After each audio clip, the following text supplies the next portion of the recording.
Hello students, welcome back to আওয়াৰ MNS classes. তো আজি আমি দশম শ্ৰেণীৰ দ্বিতীয় খণ্ডৰ অনুশীলনী R2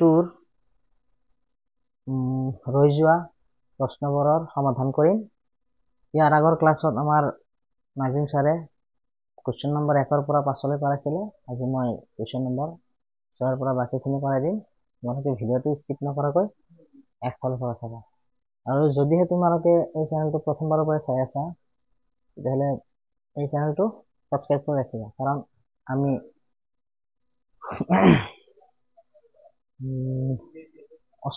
অষ্টম নবম আৰু দশম শ্ৰেণীৰ গণিত, বিজ্ঞান, ইংৰাজী আৰু ঐচ্ছিক গণিত এই চাৰিটা বিষয়ৰ নিয়মিতভাৱে পাঠদান কৰে।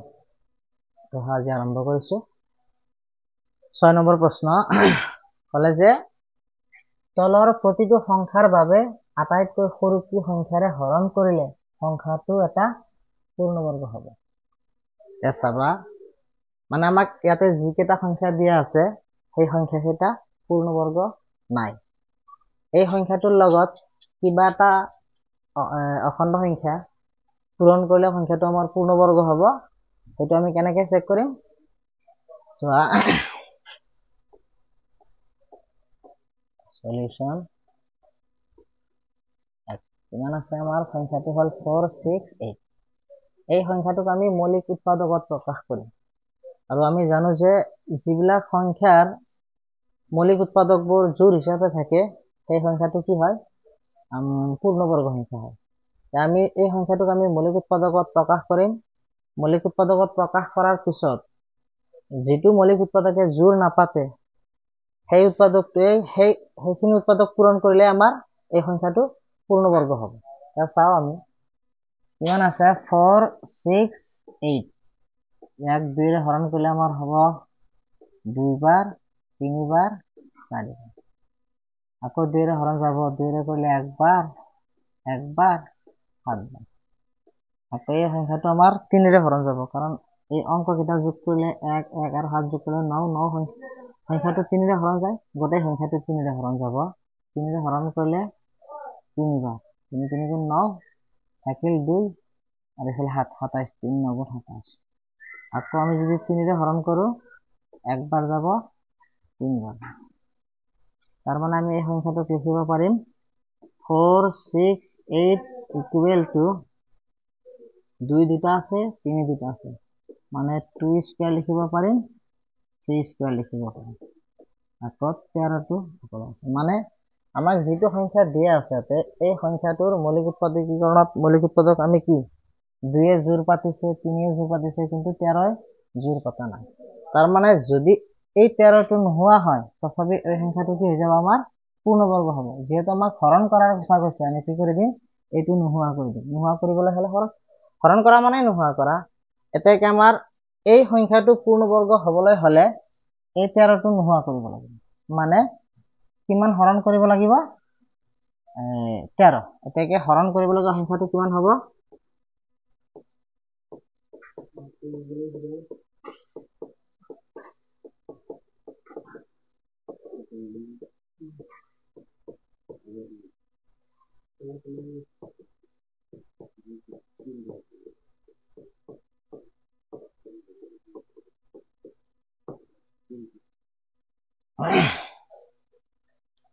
নেক্সট যিটো কি লোৱা বহিত, ইয়াৰ পিছত 2 নম্বৰ চোৱা। 2 নম্বৰত কিমান আছে আমাৰ? 1584। 1584 আকৌ মৌলিক উৎপাদকৰ গুণফল হিচাপে প্ৰকাশ কৰে। সংখ্যাটো কিমানে হৰণ যাব? এককৰ স্থানত 4 আছে, 2ৰে হৰণ যাব, 2ৰে হৰণ কৰিলে 7 বাৰ, 1 18 9 বাৰ, 2 বাৰ। আকৌ 2ৰে হৰণ যাব, 2ৰে 3 বাৰ, 3 2 6 1 থাকিল, 9 2 18 6 বাৰ। আকৌ 2ৰে যাব, 2ৰে 1 বাৰ, 9 বাৰ, 8 বাৰ। আকৌ 2ৰে গ'লে 9 বাৰ, 9 বাৰ। আকৌ যাব আমাৰ 3ৰে 3 বাৰ, 3 বাৰ। আকৌ যাব আমাৰ 3ৰে 11 বাৰ। এতিয়া আমি কি লিখিব পাৰিম? 1584 is equal to 2 এক জোড় আছে, 2 জোড় আছে, 3 এক জোড় আছে।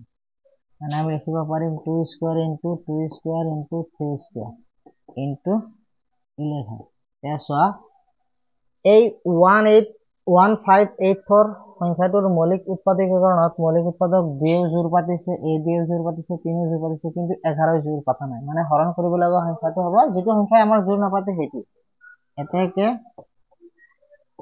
হৰণ কৰিব লগিয়া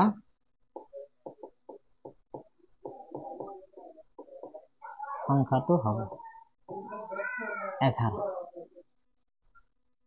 then next এবাৰ 3 নম্বৰ টকিলো আমাৰ মুছি দিছো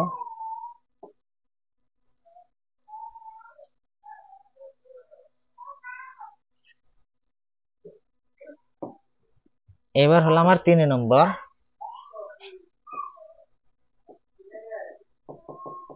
3 নম্বৰত আছে আমাৰ সংখ্যাটো হল 2645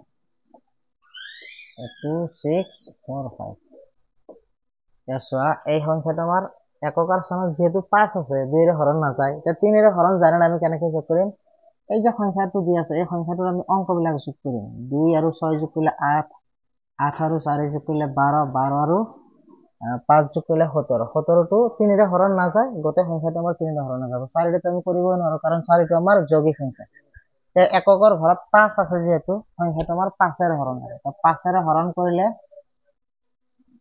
5 5 গুণ 25 থাকিল 1 14 5 দুগুণ 10 থাকিল 4 5 9 গুণ 45 তাৰ পিছত এবাৰ চোৱা এবাৰ কিমানৰে যাব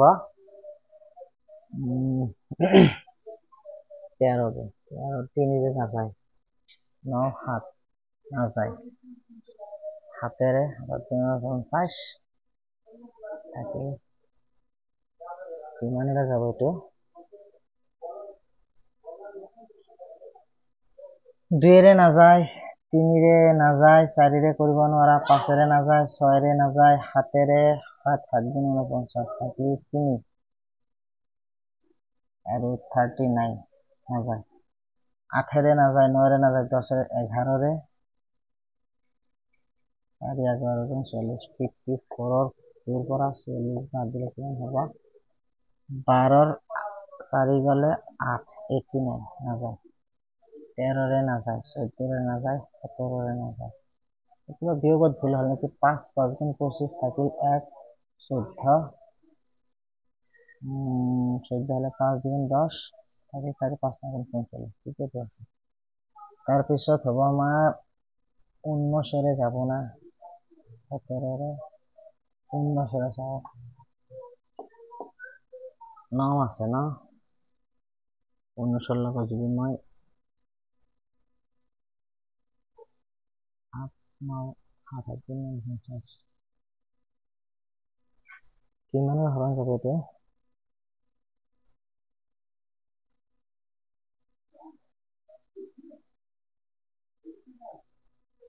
529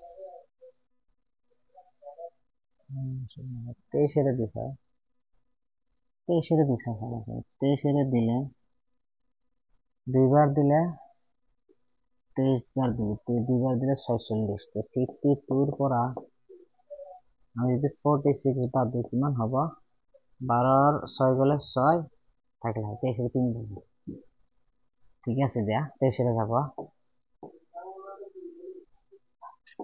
এতিয়া আমি কি লিখিব পাৰিম এতেকে লিখিব পাৰিম 2645 equal to 5 into 23 into 23 square চোৱা 2645 ৰ মৌলিক উৎপাদকীকৰণত আমি মৌলিক উৎপাদক কি পালো 23 জোৰ পাতা পালো আৰু 5 জোৰ পাতা নাই তাকে হৰণ কৰিবলগীয়া সংখ্যাটো কিমান হ'ব যেটো জোৰ নাপাতে হেতু হ'ব আমাৰ হৰণ কৰিবলগীয়া সংখ্যা তাকে হৰণ কৰিবলগীয়া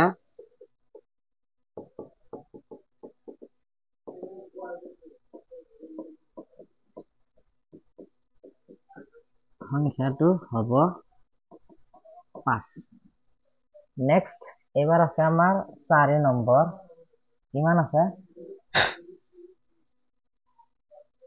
4 নম্বৰত আছে আমাৰ সংখ্যাটো হল 1620 1620 ক এককৰ স্থানত 0 আছে, 2ৰে হৰণ যাব, 2ৰে হৰণ কৰিলে 8 বাৰ, 1 বাৰ, 0 বাৰ। আকৌ 2ৰে হৰণ কৰিলে 4 বাৰ, 0 বাৰ, 5 বাৰ। আকৌ এইটো 2ৰে নাযায়, 3ৰে যাব। 3ৰে যোৱাৰ কাৰণ 0, 4, 0 আৰু 5 যোগ কৰিলে 9 হয়। 9টো 3ৰে হৰণ যায়, এই গোটেই সংখ্যাটো আমাৰ 3ৰে হৰণ যাব। 3ৰে হৰণ কৰিলে 1 বাৰ, থাকিল 1 10, 3 3 গুণ 9, 1 থাকিল 15, 3 গুণ 15। আকৌ 3ৰে যাব, 3ৰে 3 4 গুণ 12, থাকিল 1 3 5 গুণ 15। আকৌ 3ৰে যাব, 3ৰে 39 বাৰ, আকৌ 3ৰে যাব 5 বাৰ। এটাকে আমি কি লিখিব পাৰিম? 1620 মানে লিখিব পাৰিম 2 স্কোয়াৰ 3 স্কোয়াৰ 3 স্কোয়াৰ 5, মানে 2 square into 3 square into 3 square into 5।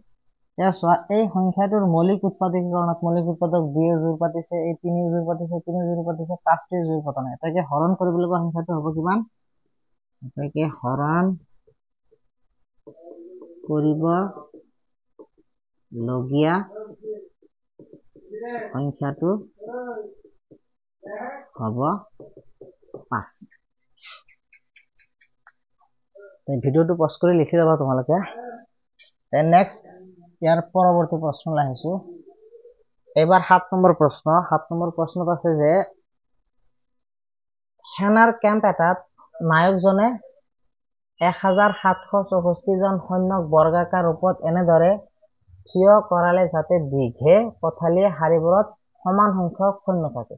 প্ৰতি শাৰীত কেইজনকৈ সৈন্য থাকে? তাৰমানে চোৱা, এটা কেম্পত, সেনাৰ কেম্পত টোটেল সৈনিক আছিল আমাৰ 1764 জন। তাৰপিছত সেই সৈনিক কেইজনক কি কৰিলে? শাৰী পতাই থিয় কৰালে। মানে এনেকুৱা ধৰা, এইফালে শাৰী পাতিছে, এইফালে এটা শাৰী পাতিছে, এইফালে শাৰী পাতিছে। এতিয়া এইটো শাৰীত যিমান কেইজন মানুহ থাকিব, এইটো শাৰীতো সিমান কেইজনে থাকিব। আৰু সুধিছে যে প্ৰতিটো শাৰীত কিমান থাকিব। এতিয়া চোৱা, যদি এইটো শাৰীত যিমান থাকে, এইটো শাৰীতো যদি সিমান থাকে, আমি যদি এনেকৈ আঁকো, তেতিয়াহ'লে আমাৰ বস্তুটো কি হৈ যাব? বৰ্গাকাৰ হৈ যাব। আৰু বৰ্গাকাৰ হলে প্ৰতিটো শাৰীত থকা সৈনিকৰ সংখ্যা কিমান হ'ব? এই আমাৰ যিটো সংখ্যা দিয়া আছে, এই সংখ্যাটোৰ বৰ্গমূলৰ সমান হ'ব। এতিয়া চাবা, আমাক যিটো সংখ্যা দিয়া আছে, আমি এই সংখ্যাটোৰ কি উলিয়াম? বৰ্গমূল উলিয়াম। উত্তৰটো কেনেকে লিখিব লাগিব? 7। ইয়াত এনেকে লিখিবা, ইয়াত প্ৰদত্ত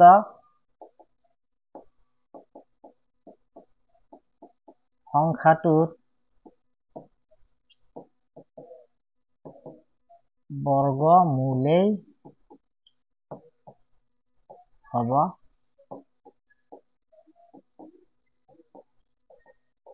উলিয়াব লগীয়া প্ৰতিটো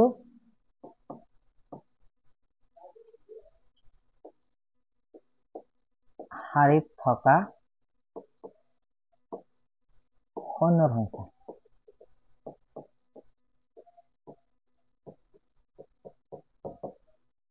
নাও আমি কি কৰিম? এই সংখ্যাটোৰ বৰ্গমূল উলিয়াম। এতিয়া বৰ্গমূল উলিওৱাৰ নিয়ম কেইবাটাও আছিলে। এটা আছিলে মৌলিক উৎপাদকীকৰণৰ সহায়ত বৰ্গমূল উলিয়াব পাৰি, আৰু এটা আছিলে দীৰ্ঘহৰণ পদ্ধতি। ইয়াতে আমি মৌলিক উৎপাদকীকৰণ পদ্ধতি প্ৰয়োগ কৰিম। চোৱা, আমাৰ সংখ্যাটো কিমান দিয়া আছে? 1764। চুটি হৰণ কৰা। 2ৰে 8 বাৰ যাব, 8 বাৰ যাব, 2 বাৰ যাব। আকৌ 2ৰে 4 বাৰ যাব, 4 বাৰ যাব, 1 বাৰ যাব। আকৌ 3ৰে যাব, সংখ্যাটো হৰণ 3ৰে 1 বাৰ, থাকিল 1 12 14, 3 4 12, থাকিল 2 21, 3 7 21। আকৌ 3ৰে যাব, 3ৰে 4 বাৰ, থাকিল 2 9 বাৰ। আকৌ 7ৰে যাব। এতেকে দুটোৰ ভাগ, মানে যেহেতু বৰ্গমূল উলিয়াব লাগে, ডাইৰেক্ট বৰ্গমূল উলিয়াই দিলো। 1764 ইকুৱেল টু কিমান হ'ব? 2 আছে দুটা, 3 আছে দুটা, 7 আছে দুটা। মানে আমি 2 স্কোয়াৰ লিখিব পাৰিম, 3 স্কোয়াৰ লিখিব পাৰিম, আৰু 7 স্কোয়াৰ লিখিব পাৰিম। আৰু বৰ্গমূলৰ চিহ্ন থাকিলে প্ৰতি দুটা মৌলিক উৎপাদকৰ পৰা এটা উৎপাদক বাহিৰলৈ ওলাই আহে। কিমান হ'ব? এটা 2 আহিব, এটা 3 আহিব, এটা 7 আহিব। এইখিনি পূৰণ কৰিলে হ'ব 3 2 গুণ 6, 6 7 গুণ 42। মানে এই যে 1764 জন সৈনিক আছিলে, সেই সৈনিক কেইজনক যদি আমি দীঘে আৰু পথালিকে সমান সমানকৈ সৈন্য থিয় কৰাও তেতিয়াহ'লে প্ৰত্যেকটো শাৰীত কিমানজনকৈ সৈন্য থাকিব আমাৰ 42 জন তাকে লিখি দিয়া প্ৰতি শাৰীত এতেকে প্ৰতি শাৰীত 42 জনকৈ সৈন্য থাকে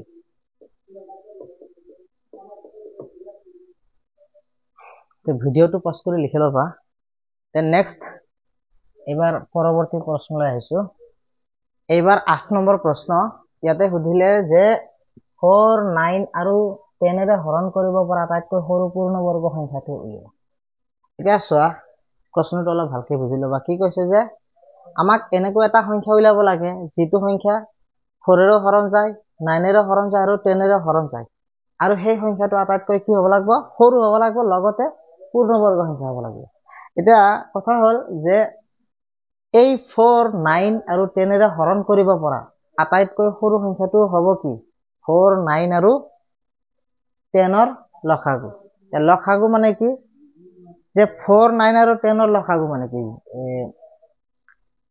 যে লসাগু মানে হ'ল যে সেই সংখ্যাটো আমি যেটো লসাগু উলিয়াম সেই সংখ্যাটো 4 ৰে হৰণ যায় 9 ৰে হৰণ যায় আৰু 10 ৰে হৰণ যায় এনেকুৱা সংখ্যা বহুত আছে তাৰে ভিতৰত যেটো সৰু তাক আমি কি বুলি কওঁ লসাগু বুলি কওঁ তেতিয়াহ'লে প্ৰথম কথা আমি কি আটাইতকৈ প্ৰথমে আমি কি উলিয়াম আটাইতকৈ সৰু সংখ্যাটো উলিয়াম তাৰ পিছত আমি পূৰ্ণবৰ্গৰ মাথা মাৰিম এতিয়া চোৱা ইয়াত আমাক যি তিনিটা সংখ্যা দিয়া আছে এতিয়া চোৱা কিমান আছে 4 9 আৰু 10 লসাগু যেটো উলিয়াম সেইটো হৰণ পদ্ধতিত উলিয়ালো কি হ'ব 2 ৰে হৰণ কৰিলে 2 বাৰ যাব 9 নাযায় 5ক 10ক 5 বাৰ যাব আৰু নাযায় এতিয়া কি আমাৰ লসাগু কিমান হ'ব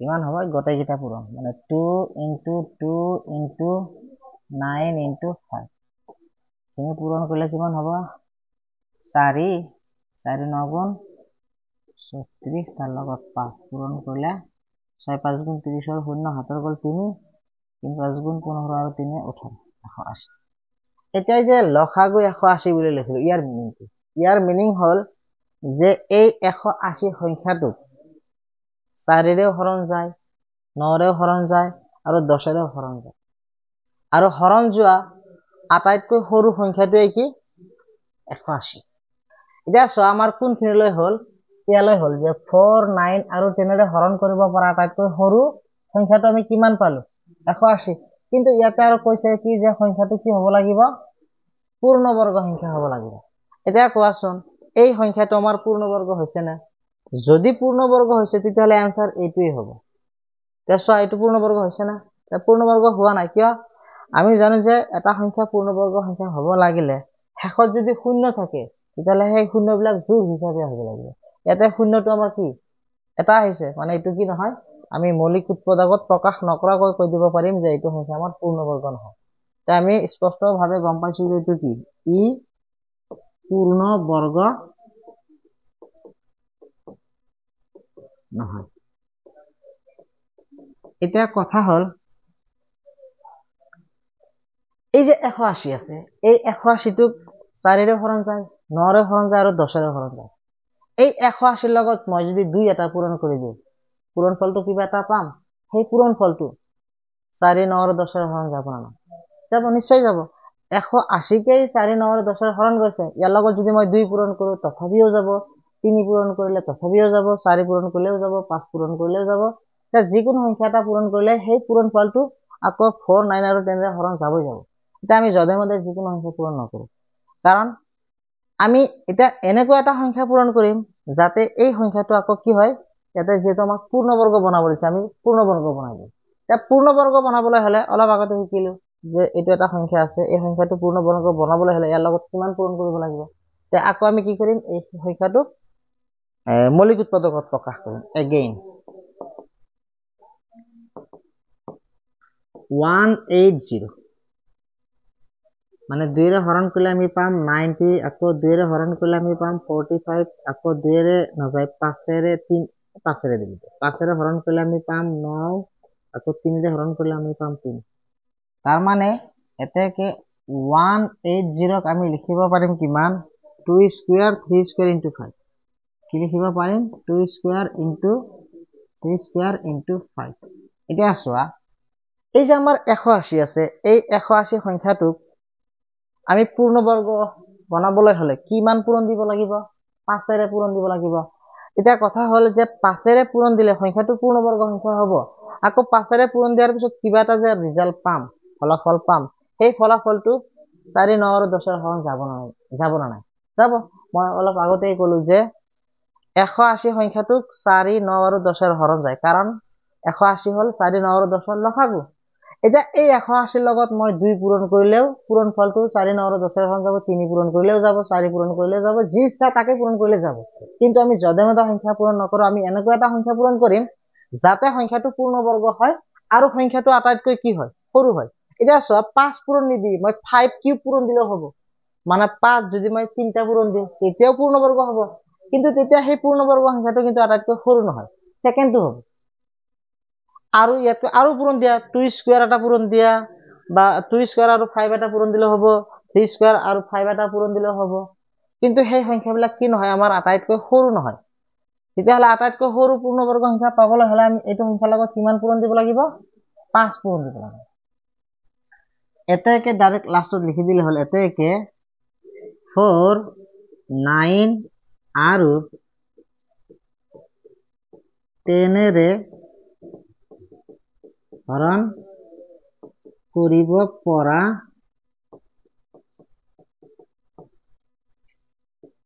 আটাইতকৈ সৰু পূৰ্ণবৰ্গ সংখ্যাটো হ'ব ইয়াৰ লগত আমি কিমান পূৰণ দিম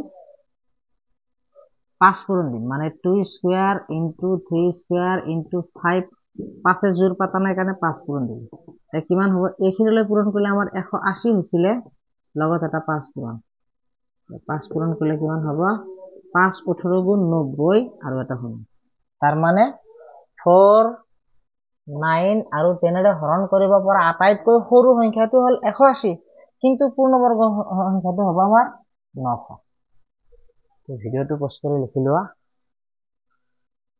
এবাৰ নেক্সট প্ৰশ্নলৈ আহিছো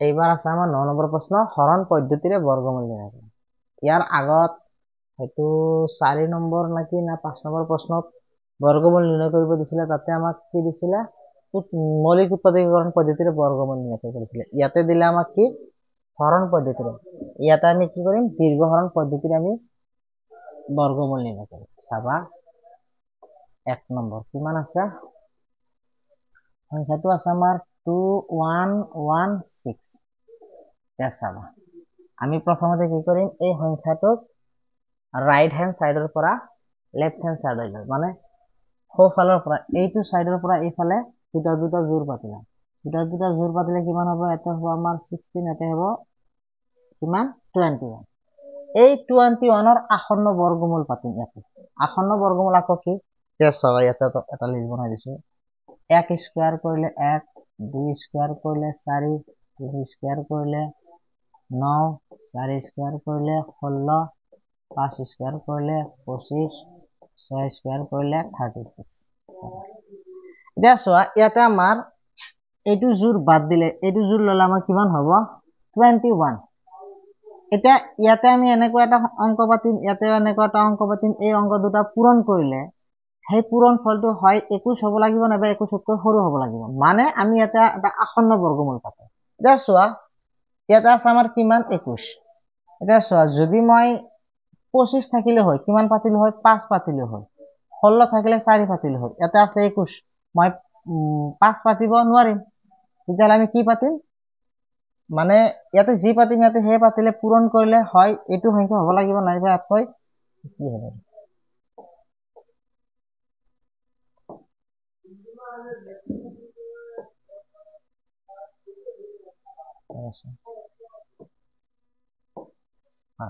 এতিয়া চাবা কিমান পাতিব লাগিব, ইয়াতে 4 পাতিব লাগিব, ইয়াতে 4 পাতা, ইয়াতে 4 পাতা, 4 4 পূৰণ কৰিলে কিমান হ'ব, 4 4 গুণ 16, 16 পাতা আৰু বিয়োগ কৰিলে 21 পৰা 16 গ'লে মানে 11 পৰা 6 গ'লে 5।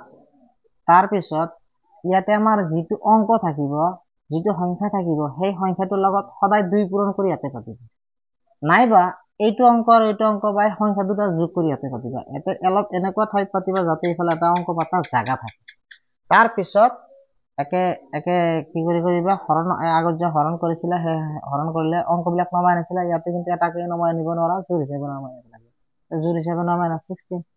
এবাৰ ইয়াতে যিটো অংক পাতিবা ইয়াতে সেই একে অংক পাতিব লাগিব, আৰু এইটো অংকৰ লগত এই গোটেই সংখ্যাটো পূৰণ কৰি পূৰণ ফলটো হয় 516 নাইবা ইয়াতকৈ সৰু হ'ব লাগিব, কিন্তু ডাঙৰ হ'ব নোৱাৰিব। এতিয়া চোৱা,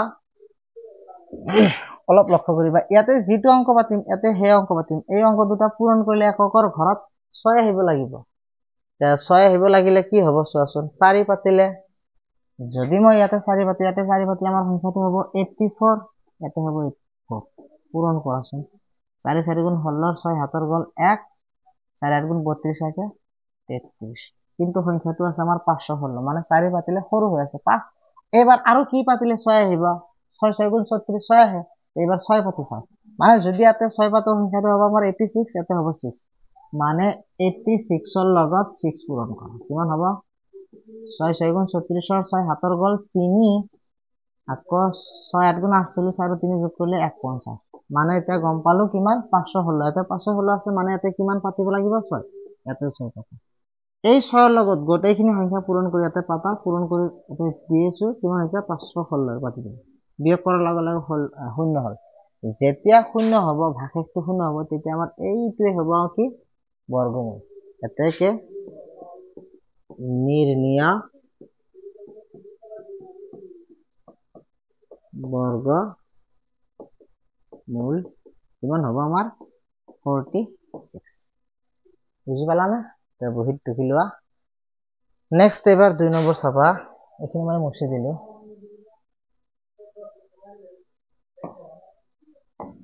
এবাৰ 2 নম্বৰত কিমান আছে, 2 নম্বৰত আছে 4761, 4761, মই পুনৰবাৰ নিয়মটো মনত কৰি দিছো, মই কৈছিলো যে সংখ্যাটোক আমি কি কৰিব লাগে, সোঁফালৰ পৰা দুটা দুটা জোৰ পাতিব লাগে, এইফালে দুটা জোৰ পাতিলে 61 থৈ দিলো, এইফালে হ'ল 47, 47 হলে মই কৈছিলো এই 47ৰ আসন্ন বৰ্গমূল ল'ব লাগে, কেনেকুৱা, সেই অলপ আগতে তাতে পাতিছিলো, মানে পুৰণ এটা মাতি যোৱা, এনেকুৱাকৈ 2 1 1 গুণ 1 পাতিব নোৱাৰা, 2 2 গুণ 4 বহুত সৰু হৈ আছে, এইফালে 46 আছে, 47 আছে, এবাৰ 3 3 গুণ 9, 4 4 গুণ 16, 5 5 গুণ 25, 6 6 গুণ 36, 7 7 গুণ 49, 7 পাতিলে 49 হৈ যাব, 7 পাতিব নোৱাৰা, তাৰমানে কিমান পাতিব লাগিব, 6 পাতিব লাগিব, এতিয়া 6 পাতে, এটা 6 পাতে, 6 6 গুণ 36, বিয়োগ কৰা, বিয়োগ কৰিলে 1, এইফালে হ'ব 1, তাৰপিছত মই কি কৈছিলো, ইয়াতে যিটো সংখ্যা হয় সেই সংখ্যাটোৰ লগত সদায় 2 পূৰণ কৰি সেই পূৰণ ফলটো অলপ লেফ্ট চাইডে পাতিব দিছিলো, ৰাইট চাইডে অলপ জাগা ৰাখিব দিছিলো, যাতে এটা অংক পাতিব পাৰো, নাইবা এইটো সংখ্যাৰ লগত এইটো সংখ্যা যোগ কৰি পাতা, 2 পূৰণ কৰিলে কিমান হ'ব, 6 2 গুণ 12, নাইবা এইটো আৰু যোগ কৰিলে 12 পাতা, 12 পাতিলা, তাৰপিছত একেলগে দুটা অংক নমাই আনো, এইবাৰ ইয়াতে মই যিটো অংক পাতিম ইয়াতে সেই সেম অংক পাতিম, আৰু এইটো লাষ্টৰ এই অংকটোৰ লগত এই গোটেইখিনি সংখ্যা পূৰণ কৰিলে পূৰণ ফলটো হয় এইখিনি হ'ব লাগিব, নাইবা এত সৰু হ'ব লাগিব, কিন্তু ডাঙৰ হ'ব নোৱাৰিব। এতিয়া যেহেতু লাষ্ট স্টেপ, ইয়াৰ পিছত আৰু কৰিবলগীয়া নাই, এতিয়া ইয়াৰে এককৰ স্থানত কিমান আছে, আমাৰ 1 আছে, ইয়াতে কি পাতিলে পূৰণ কৰিলে পূৰণ ফল এককৰ স্থানত আমাৰ 1 আহিব, চোৱা 1 1 গুণ 1, নাইবা 9 9 গুণ 81, 81ৰ এককৰ স্থানত 1 আছে, হয় 1 পাতিব লাগিব, নাইবা 81 পাতিব লাগিব, এতিয়া চোৱা আমি একবাৰ 1 পাতি চাওঁ, 1 পাতিলে কিমান হ'ব, 1 2 1 2 1 ইনটু কিমান হ'ব 121, বহুত সৰু হৈ আছে, এবাৰ আমি 9 পাতি চাওঁ, 1 2 9 ইনটু 9 কিমান হ'ব, 9 9 গুণ 81, 1 হাতৰ গ'ল 8, 9 2 গুণ 18, 19 20, 26ৰ 6 হাতৰ গ'ল 2, 9 গুণ 9, 9 2 11, আমাৰ ইয়াতে কিমান পাতিব লাগিব, মিলি গৈছে, ইয়াতে কিমান পাতিব লাগিব, 9, ইয়াতে 9 পাতা, পূৰণ কৰিলে কিমান হয়, কি হৈ আছে বিলাক 161 এতিয়া বিয়োগ কৰিলে কিমান হ'ব 0 এতেকে নিৰ্ণয়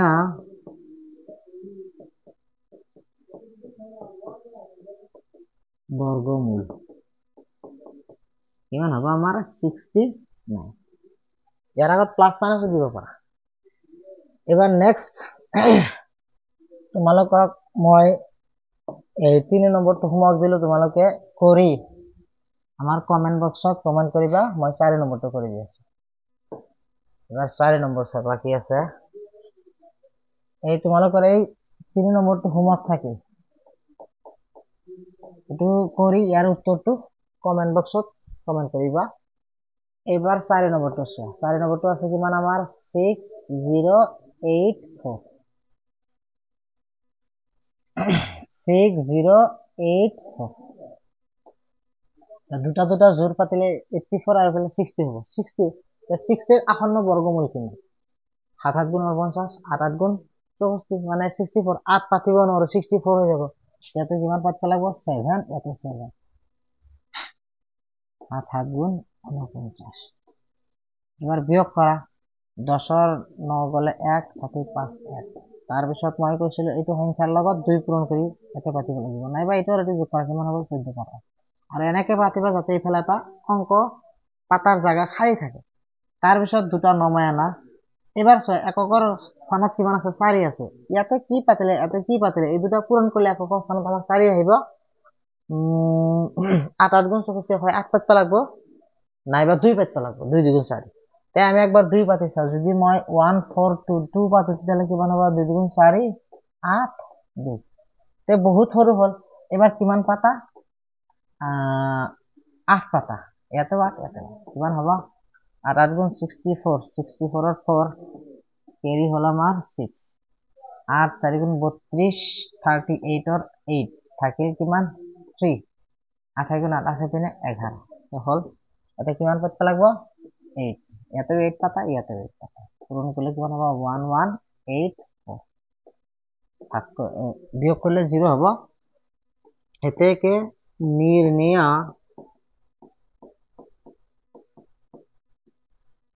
বর্গমূল আমার হব 70 এর আগে প্লাস মাইনাস দিব পারা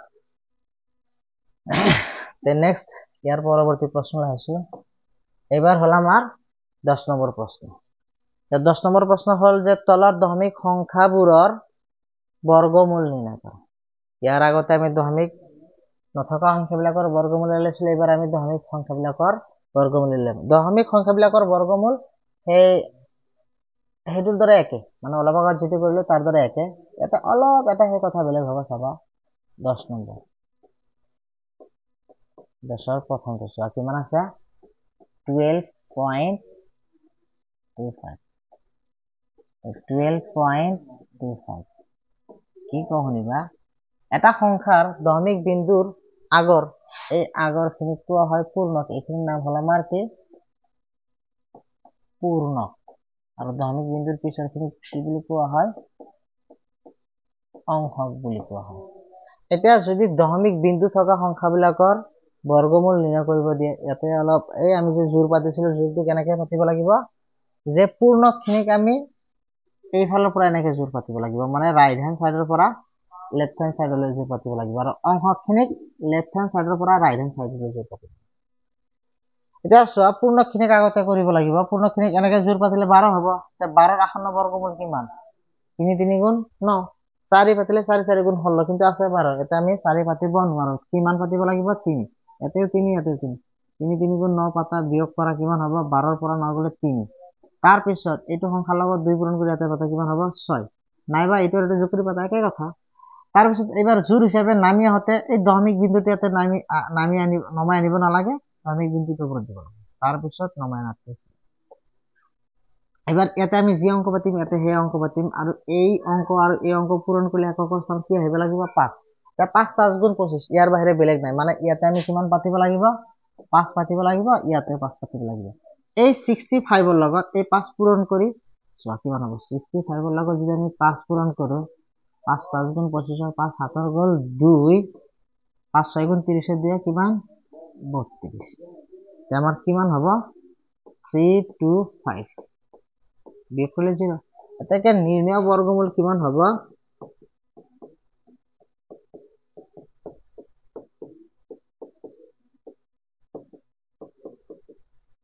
3.5 তে নেক্সট এবাৰ ইয়াৰ পিছৰ প্ৰশ্নলৈ চাইছো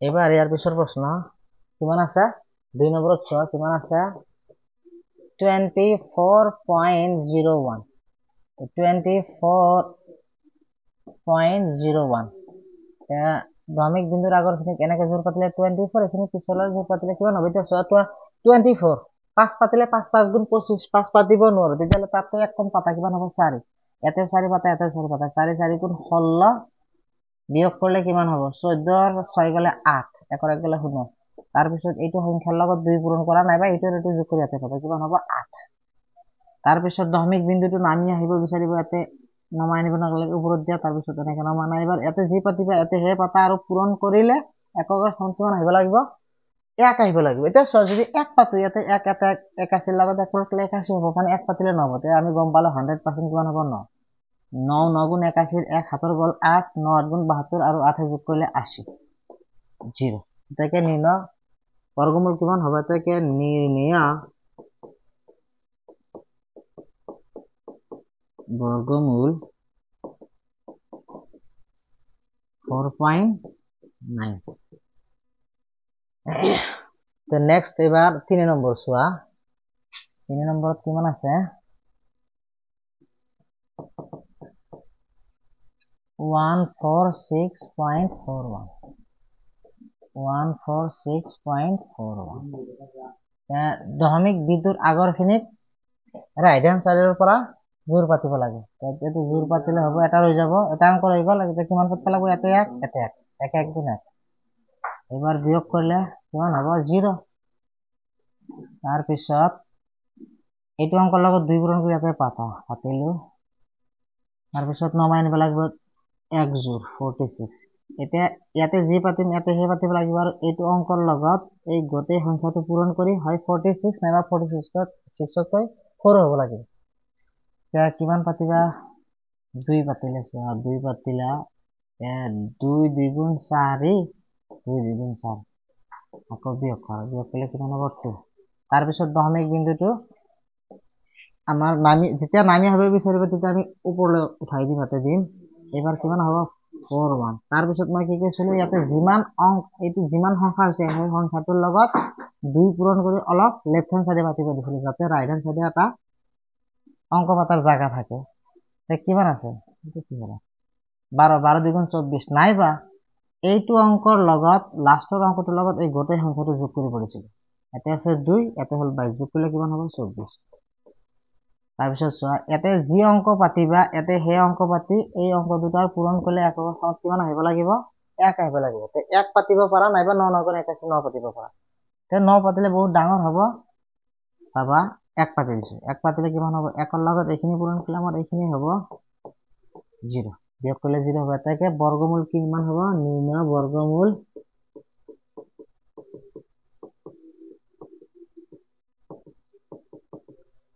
12.1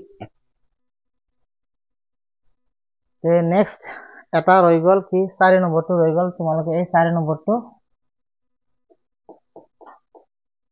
হোমৱৰ্ক হিচাপে কৰি কমেন্ট বক্সত ইয়াৰ উত্তৰটো জনাবা তে নেক্সট ইয়াৰ পিছৰ প্ৰশ্ন আহিছো এইবাৰ পিছৰ প্ৰশ্নবিলাক আমাক এমসিকিউ দি আছে কি কৈছে যে তলৰ কোনটো সংখ্যা অযুগ্ম সংখ্যাৰ বৰ্গ এটা আমি দুটা ধৰ্ম পাইছিলো যে যুগ্ম সংখ্যাৰ বৰ্গ সদায় যুগ্ম হয় আৰু অযুগ্ম সংখ্যাৰ বৰ্গ সদায় অযুগ্ম হয় এতে চোৱা আমাক কৈছে যে তলৰ কোনটো সংখ্যা অযুগ্ম সংখ্যাৰ বৰ্গ এই সংখ্যাটো আমাৰ কি আছে প্ৰথম সংখ্যাটো আমাৰ কি দি আছে যুগ্ম এইটো হ'বই নোৱাৰে অযুগ্ম বুলি কৈছে এইটোও যুগ্ম এইটো কেনসেল এইটোও যুগ্ম এইটোও কেনসেল তে আমাৰ অযুগ্ম অংক ৰৈ গ'ল কিমান সংখ্যা ৰৈ গ'ল 169 আৰু এইটো হল আমাৰ 13 ৰ বৰ্গ তাৰমানে ইয়াৰে ৰাইট অপচন হ'ব আমাৰ 2 নম্বৰ অপচনটো এবাৰ ক'লে যে তলৰ কোনটোৰ এককৰ স্থানত 1 থাকিব। এতিয়া কোনবিলাক সংখ্যাৰ এককৰ স্থানত 1 থাকে? যিবিলাক সংখ্যাৰ এককৰ স্থানত 1 থাকে নাইবা নাথাকে সেই সংখ্যাবিলাকক যদি আমি বৰ্গ কৰো তাৰ এককৰ স্থানত আমাৰ 1 থাকিব। এতিয়া চোৱা কি থাকিলে বুলি কৈছো যে যদি সংখ্যাটোৰ এককৰ স্থানত 1 বা 9 থাকে তেতিয়াহলে সেই সংখ্যাটোৰ বৰ্গফলৰ এককৰ স্থানত 1 থাকিব। এতিয়া চোৱা ইয়াতে যিকেইটা সংখ্যা দিয়া আছে কোনটো সংখ্যাৰ এককৰ স্থানত 1 বা 9 আছে? ইয়াতে নাই, ইয়াতেও নাই, ইয়াতেও নাই, ইয়াতে আছে, মানে এইটো হে ৰাইট অপচন হ'ব। এতিয়া যদি এইটো সুধিলে হয় 34 স্কয়াৰ আছে, 34 স্কয়াৰ কৰিলে ইয়াৰ বৰ্গফলৰ এককৰ স্থানত কিমান থাকিব? ইয়াৰ লাষ্টত কিমান আছে? 4 আছে। এইটো স্কয়াৰ কৰিলে হ'ব আমাৰ 16, ইয়াৰ এককৰ স্থানত 6 আছে, মানে এইটো সংখ্যাৰ এককৰ স্থানত আমাৰ কি থাকিব? 6 থাকিব। আকৌ এইটো থাকিব 8 × 64 4 থাকিব, এতে থাকিব 0, কিন্তু জোড় হিচাপে থাকিব। এতে যেহেতু এটা আছে দুটা থাকিব, যদি দুটা থাকিলে হয় 4টা থাকিলে হয়। নেক্সট প্ৰশ্নলৈ আহিছো এইবাৰ ক'লে যে 18 স্কয়াৰ আৰু 19 স্কয়াৰৰ মাজত কেইটা স্বাভাৱিক সংখ্যা আছে? এতিয়া চোৱা এই লেসনটো আৰম্ভ কৰোতে মই যেতিয়া প্ৰাথমিক ধাৰণা শিকাই আছিলো, বেসিক খিনি শিকাই আছিলো, তেতিয়া মই এটা সূত্ৰ দিছিলো কি যে n স্কয়াৰ আৰু n+1 হোল স্কয়াৰৰ মাজত সদায় কিমানটা থাকে বুলি কৈছিলো? টুৱাইছ এটা। মানে দুটা ক্ৰমিক স্বাভাৱিক সংখ্যা আৰু সিহঁতৰ বৰ্গফলৰ মাজত কিমানটা স্বাভাৱিক সংখ্যা আছে সুধিলে আমি কি কৰিম? সেই সংখ্যা দুটাৰ ভিতৰত যিটো আমাৰ সৰু সংখ্যা হয় সেই সৰু সংখ্যাটোৰ দুগুণৰ সমান স্বাভাৱিক সংখ্যা থাকে। এতিয়া চোৱা ইয়াতে দিয়া আছে 18 আৰু 19, এই দুটা ক্ৰমিক স্বাভাৱিক সংখ্যা আৰু দুটাৰ মাজত কি আছে? স্কয়াৰ আছে। এই দুটা সংখ্যাৰ ভিতৰত সৰু কোনটো? 18 আৰু 19ৰ ভিতৰত 18টো সৰু, 18ৰ 2 গুণৰ সমান সংখ্যা থাকিব। 18 দ্বিগুণ কিমান হ'ব? 36, মানে ইয়াৰে ৰাইট অপচন হ'ব আমাৰ অপচন 2। তাৰপিছত তলৰ কোনটো বৰ্গ সংখ্যা নহয়? এতিয়া চোৱা বৰ্গ সংখ্যা আমাৰ যিবিলাক সংখ্যাৰ এককৰ স্থানত 2, 3, 7 আৰু 8 অংক, এই চাৰিটা অংকৰ কোনোবা এটা অংক থাকিব, সেই সংখ্যাটো আমাৰ কি হ'ব নোৱাৰে? বৰ্গ সংখ্যা হ'ব নোৱাৰে। এতিয়া চোৱা অপচনবিলাক লক্ষ্য কৰা, চোৱাচোন ইয়াৰে 2 নম্বৰ অপচনত কি আছে? এককৰ স্থানত 2 আছে, মানে এইটো আমাৰ কি হ'ব নোৱাৰে? বৰ্গ সংখ্যা হ'ব নোৱাৰে। দেন নেক্সট লাষ্ট প্ৰশ্ন আজিৰ।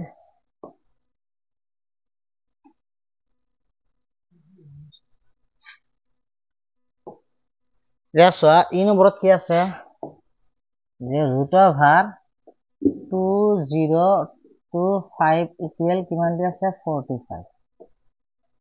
এইবাৰ আমাক সুধিলে কিমান? √20.25 ইকুৱেল কিমান হয়? এতিয়া চাবা এটা কথা শুনি ল'বা, বেছি দীঘল হ'ল হা।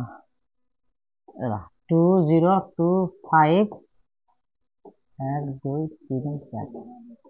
এতিয়া চোৱা মই অলপ সাৰ্থক অংকৰ কথা কৈছো যে সাৰ্থক অংক মানে কি? চাবা যে ইয়াতে যে আমাৰ সংখ্যা দি আছে, এই সংখ্যাবিলাক মানে এই সংখ্যাটো লিখিলো 2025, মই এইফালৰ পৰা যাত্ৰা কৰিলে যিটো আমি প্ৰথম অশূন্য সংখ্যা পাম সেইটো হ'ব আমাৰ প্ৰথম সাৰ্থক অংক। এতিয়া চোৱা ইয়াৰে সাৰ্থক অংক, ইয়াৰে সাৰ্থক অংক আৰু ইয়াৰে সাৰ্থক অংকবিলাক সেম আছে।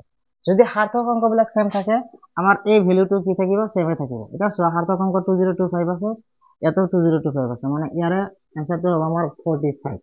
কিন্তু এটা লক্ষ্য কৰিবা ইয়াতে বিন্দু দশমিক বিন্দু কত দিয়া নাই, মানে ইয়াতে আছে। ইয়াতে আছে মানে কি চোৱা ইয়াতে আছে, আৰু ইয়াৰে কত দিয়া নাই মানে ইয়াতে আছে। এতিয়া দশমিক বিন্দুৰ আগৰ অংক কেইটা আছে? 4টা। 4টা হলে দশমিক বিন্দুতে কিমান হয়? আধা হয়। ইয়াতে চোৱা ইয়াতে কেইটা অংক আছে? দশমিক বিন্দু কত দিয়া নাই মানে ইয়াতে আছে। ইয়াৰ আগত কেইটা অংক আছে? 1 2 3 4 5 6 7 8টা। তেতিয়াহলে আধা হ'ব। আধা হলে আমি এই সংখ্যাটো ক্ৰমান্বয়ে বাঢ়ি গৈ আছে, দশমিক শূন্যবিলাক এইফালে নাহে, সেইফালেহে যাব। ইয়াতে আছিলে টোটেল অংক 8টা, আধা হ'ব, আধা হলে 4টা হ'ব। তেতিয়াহলে দুটা অংক আছে আৰু দুটা কি দিব লাগিব? শূন্য দিব লাগিব। ঠিক এনেকে কোৱাচোন আমাৰ ইয়াৰেও সাৰ্থক অংক আৰু ইয়াৰে সাৰ্থক অংক যেহেতু সেম, তাৰমানে ইয়াৰেও এনসাৰ কি হ'ব? আমাৰ 45 হ'ব।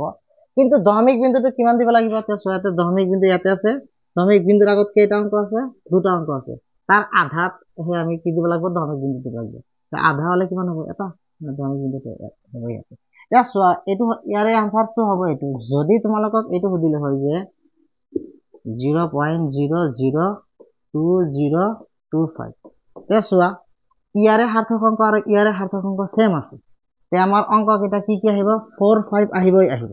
এটা কথা হল যে দশমিক বিন্দুটো ইয়াতে আছে কিন্তু এইটোৰ ইয়াতে আছিলে, এইফালে গৈছিলে, তে চোৱা এইটোৰ ইয়াতে আছে মানে কি, তে দশমিক বিন্দুটো কিমান হ'ব তেতিয়াহ'লে আমাৰ দশমিক বিন্দুৰ পিছত কেইটা অংক আছে, এটা দুটা তিনিটা চাৰিটা পাঁচটা ছয়টা, তেতিয়াহ'লে আমি এইফালৰ পৰা দশমিক বিন্দু ইয়াৰ আধাতহে দিব লাগিব। এতিয়া ছয়টা আছে তিনিটাত হ'ব, তেতিয়াহ'লে এটা দুটা আৰু এটা কি দিব লাগিব এইফালে শূন্য, মানে ইয়াতে দশমিক বিন্দুটো আৰু এই শূন্যটো সাধাৰণতে এনে দিয়া হয়।